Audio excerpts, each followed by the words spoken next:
and welcome to another episode on Maritime Radar. The Gulf of Guinea is a vast and diverse region stretching from Senegal to Angola, covering approximately 6,000 kilometers of coastline. It is an important shipping zone transporting oil and gas as well as goods to and through Central and Southern Africa. Every day, there are around 1,500 fishing vessels, tankers and cargo ships navigating its waters. The surge in these economic activities brought with it increased security challenges such as piracy, armed robbery at sea, kidnapping of seafarers, illegal fishing, smuggling, trafficking, and transnational organized crime has posed a major threat to maritime security in the Gulf of Guinea and ultimately to the economic development of the entire region. Addressing these obstacles hindering the full implementation of Yaoundé's architecture are some of the issues that will be on the front burner on today's show. I'm Nneoma Obi-Asualo.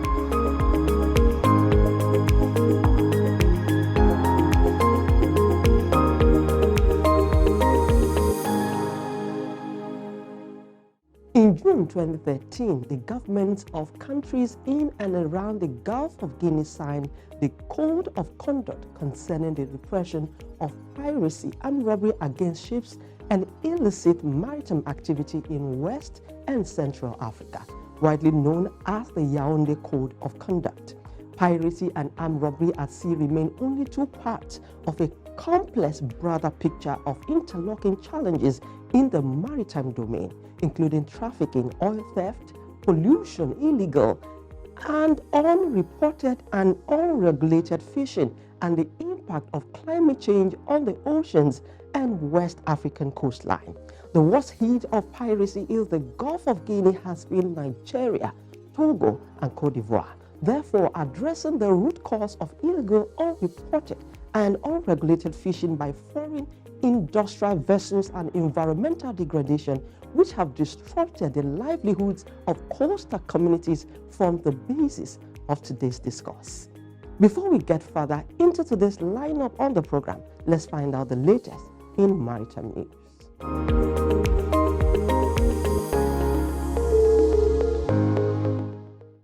The Presidential Enabling Business Environment Council, PEBEC, has said that complexities in agro-export processes are hindering the ease of doing business in Nigeria.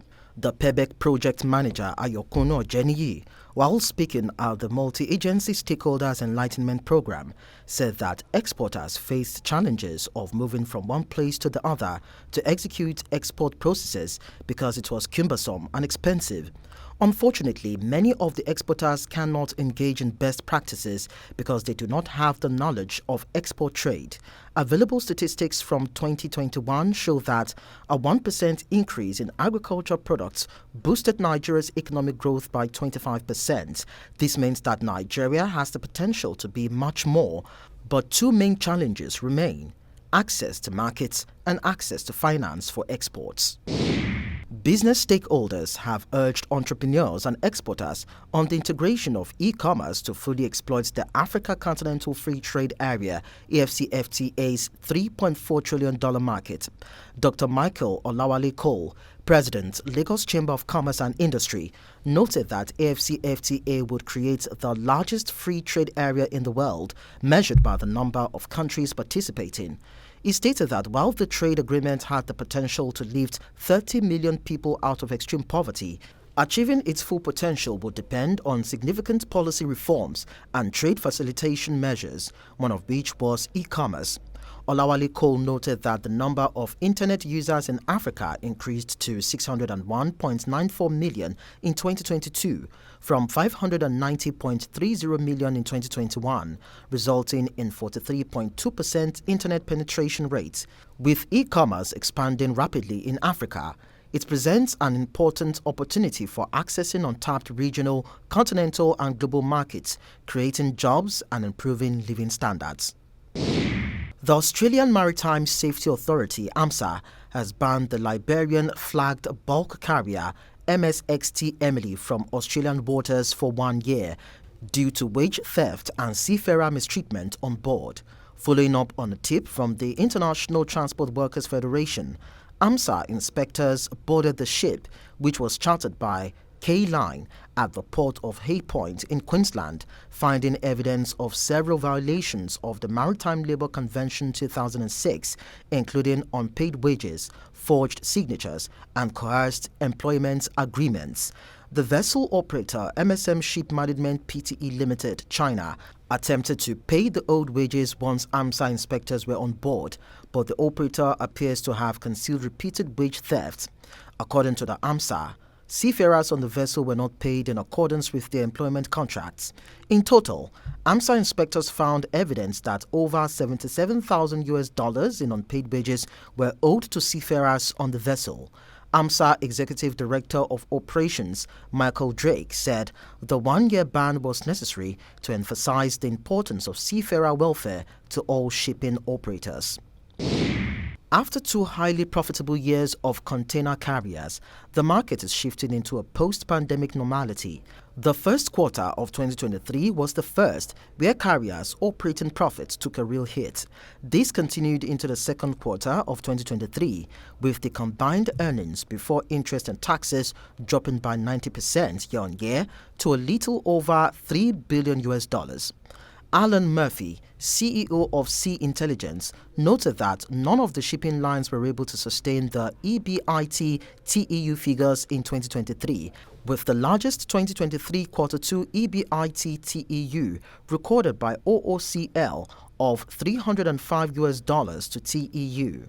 In contrast, the smallest EBIT TEU in 2022 Q2 was $1,377 per TEU. A major reason for the decline in profitability is the decrease in freight rates, which fell by 48% to 67%. According to shipping lines data, the drop in box volumes also played a role in the lower profits.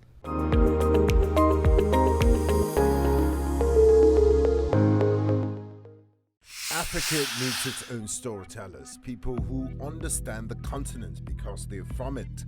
People who know that news is more than just a conversation starter, it's our stories. Because these stories run deeper than headlines and segments.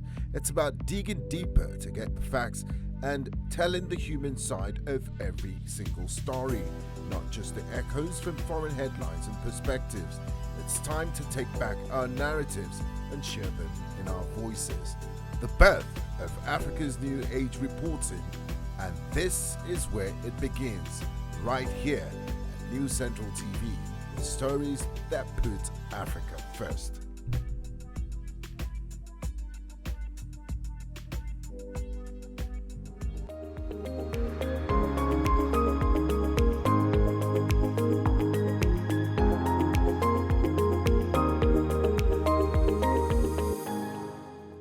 If you are just joining us, this is Maritime Radar. Protecting the African Ocean is a necessity as it is our gold mine. This then brings to fore the importance of addressing the root cause of piracy and the likes by prioritizing investment aimed at resolving the increasing levels of poverty and unemployment among young people in the regions. My guest today, Ambassador Adenike Ukonga, is the former Executive Secretary, Gulf of Guinea Commission, Angola, talks us through maritime security in the Gulf of Guinea, the stellar achievements attributing to bringing African solutions to African problems, and many more. Stay with us.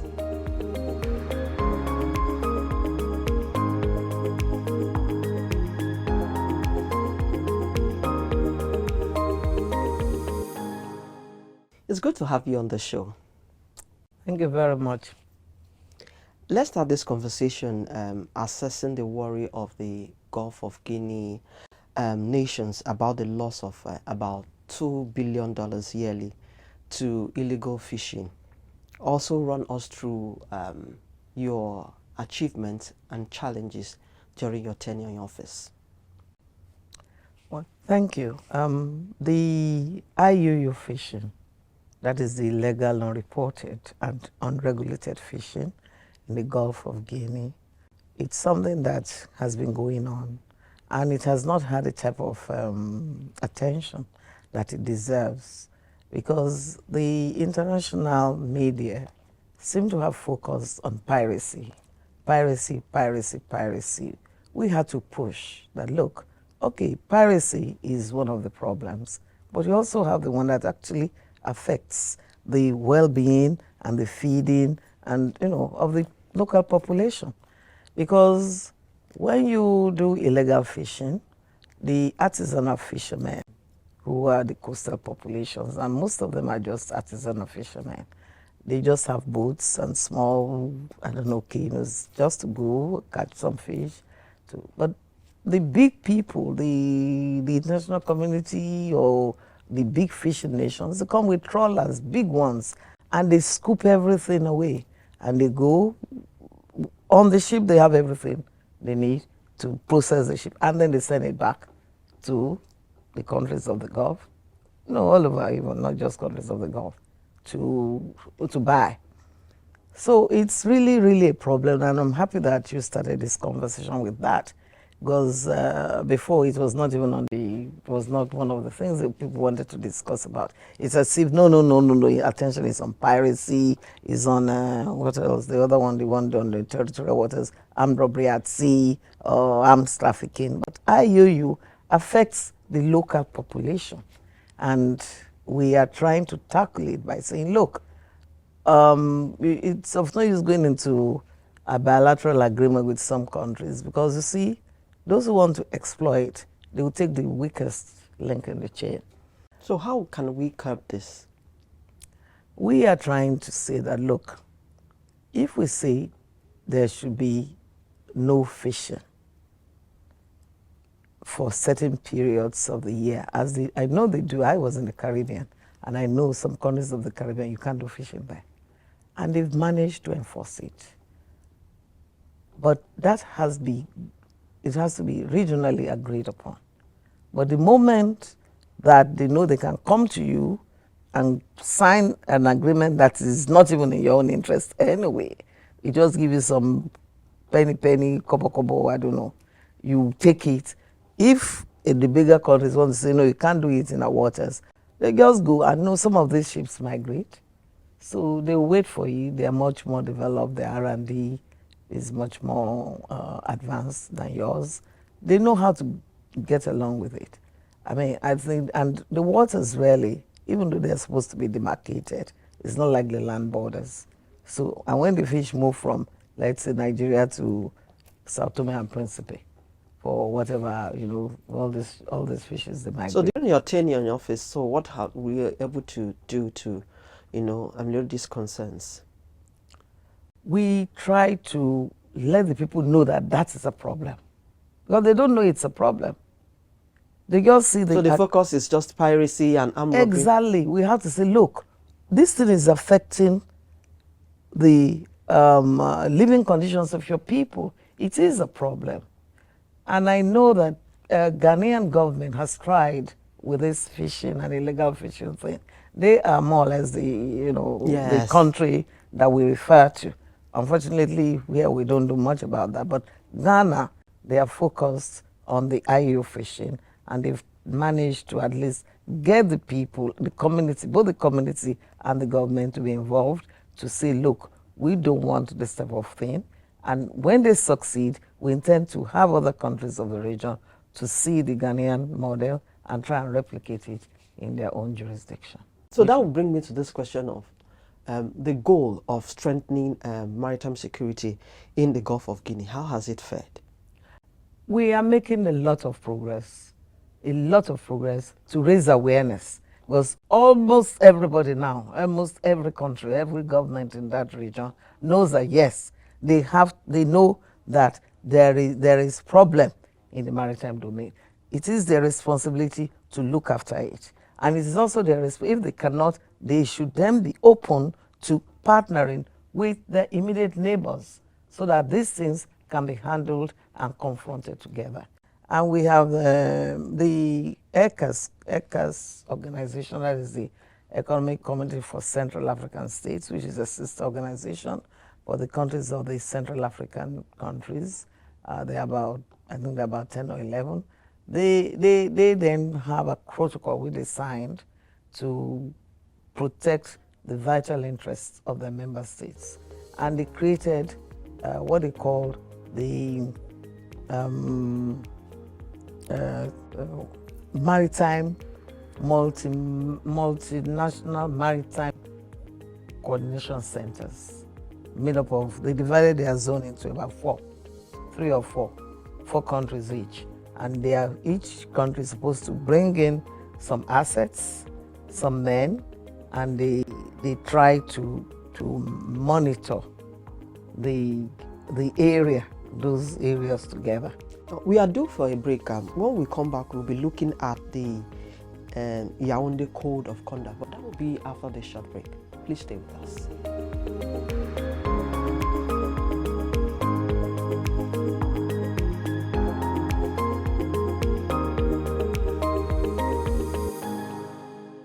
News Central TV, Africa's #1 storyteller, has come with the best of both worlds. With a combination of news app and live TV, we ensure that you keep track of the latest headlines, breaking news, and in-depth analysis from professional journalists from around the continent.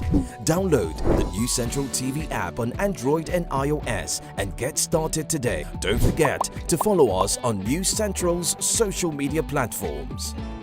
News Central, Africa First.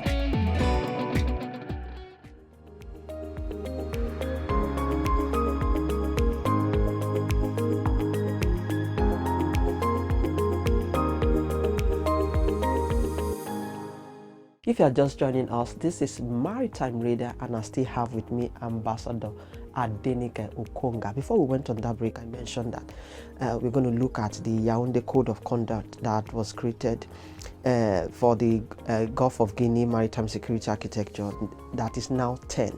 Talk us through its journey in addressing the root causes of IEU by foreign industrial vessels, which has caused environmental degradation, which has also disrupted the livelihoods of coastal communities. I know you've mentioned something around that, but just lay more emphasis on that. The Yaoundé Code of Conduct was as a result of pressure and the interest generated at the UN Security Council when they said the countries of the region should get together.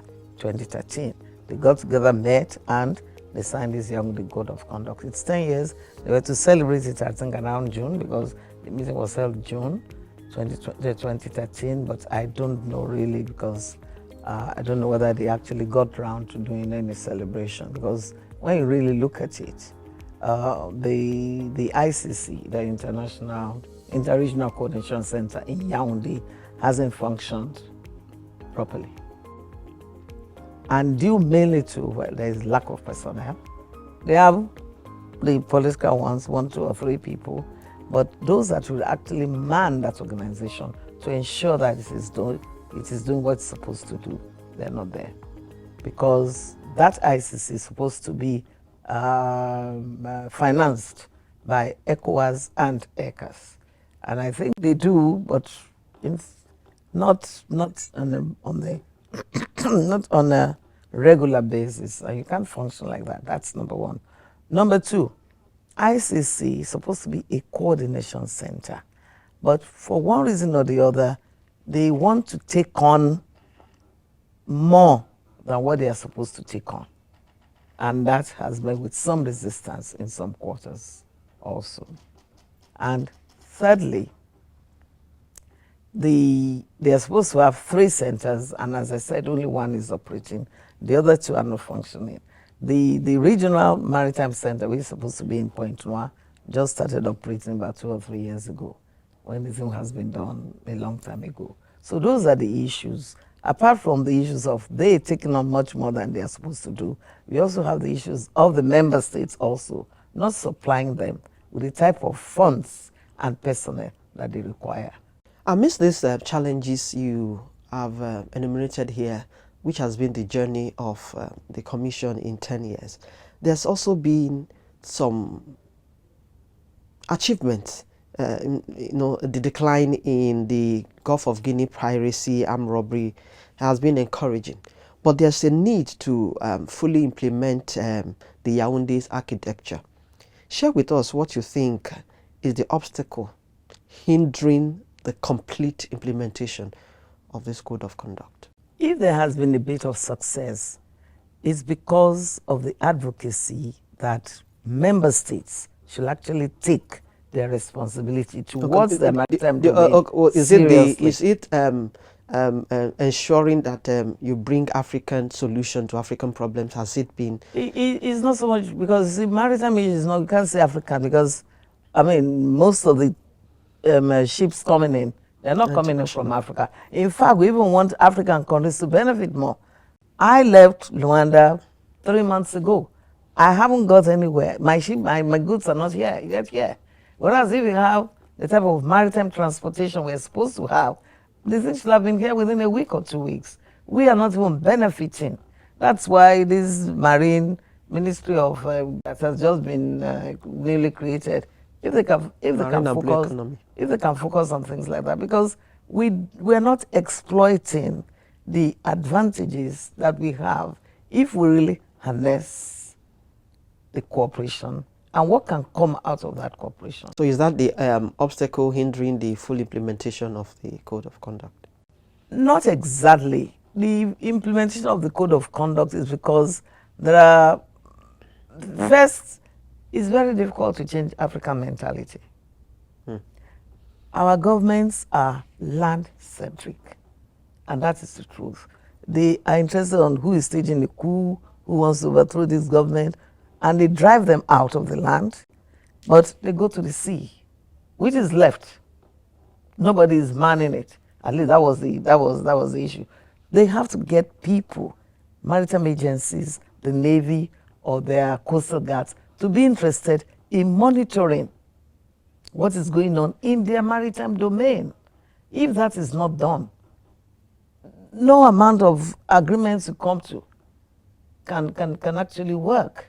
Okay, the root causes of piracy and the likes can be addressed if we prioritize investments aimed at resolving increasing levels of poverty, unemployment among these youths in the region. You are right. The root causes are actually land-based, because you are in a place where it is literally flowing with dollars. People come in from, they exploit, damage your environment. That's just part of the problem. Damage the environment, you can't fish. If it's not damaged, those that are damaged, big trawlers come, you can't fish because they've scooped away all your fish. And then you see all these things. And the governments of the region too do not look after basic things they don't have. And the youths themselves, they don't want to work that much. Again, I have a friend who went to his village somewhere in Delta. They didn't have pollution because no pipeline passes there, whatever. But the youth are busy fiddling with, they want to do 419. He complained to me, I said, why are they not fishing? He said, they don't want to fish again. They want easy money, easy way of making money. You have that now. It's not being prevalent. It was not that. Before it used to be because we can't get fish, all the big fish have been caught, or the small fish have been caught, they've polluted the water. But now the people don't even want to do the hard work. They want to see, well, you go now, you come back, you have a lot of money. What did you do? All these piracy gangs, and those who are doing smuggling, those who are doing bunkering, those who are stealing the oil, they recruit you, and maybe all you have to do is to be a pathfinder. They know the area. But if government can take over and really provide them with the basic amenities, and I mean basic amenities, clean water. How do you stay and can't even drink water and you're in the middle of the ocean? So government must actually go out of it to really provide. Not everybody is criminally minded. But if you are pushed to the wall, my sister, what do you do? What do you do if you really cannot eat? If you cannot, and somebody come and say, look, all you have to do when we take somebody or show us the way, we want to bust some pipelines here, show us how to cut it, you will succumb even if you don't want to. And trafficking of arms, trafficking of drugs, trafficking of people, those are the issues. But if the average person is discouraged from being criminally minded, and that has to do with the people, with the government of the different countries, the local community, the local government. If they can take up their responsibility and really provide the basic things they're expected to provide, the narrative will change. And also, anybody who is caught should be seen to be punished. Any money that cannot be accounted for or that is through illegal means should be forfeited. So you just steal 1 billion or, become it 1 billion, you can't claim it, you become a big man. Everybody wants to be like you in the area. That is what is happening. And it's just not in Nigeria. A lot of things can be said on this subject, and we cannot just exhaust it in one episode like this. A lot has to be said on the subject. I really appreciate your time and your thoughts on the program. It's been Ambassador Adenike Ukonga. She is the former Executive Secretary, Gulf of Guinea Commission. I must thank you most kindly for your time and thoughts on the program. Thank you very much for having me.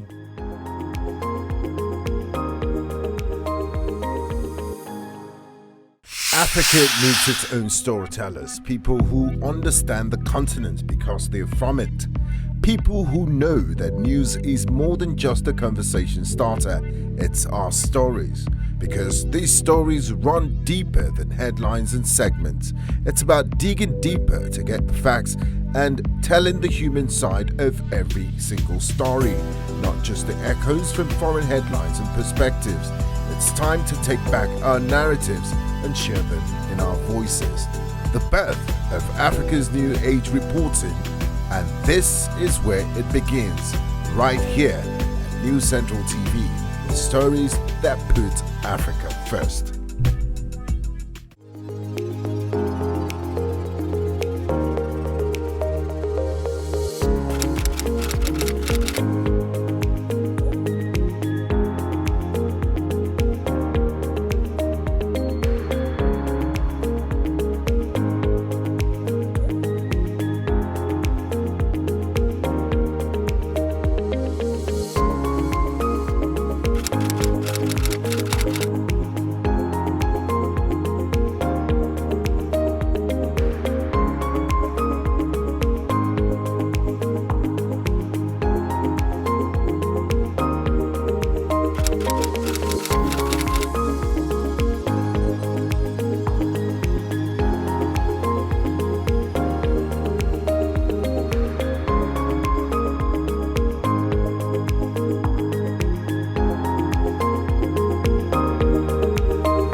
And this is where we draw the curtain on this week's episode. I hope you learned a lot. Join us every week on Maritime Radar as we explore potentials that will ensure the development of the maritime sector in Africa.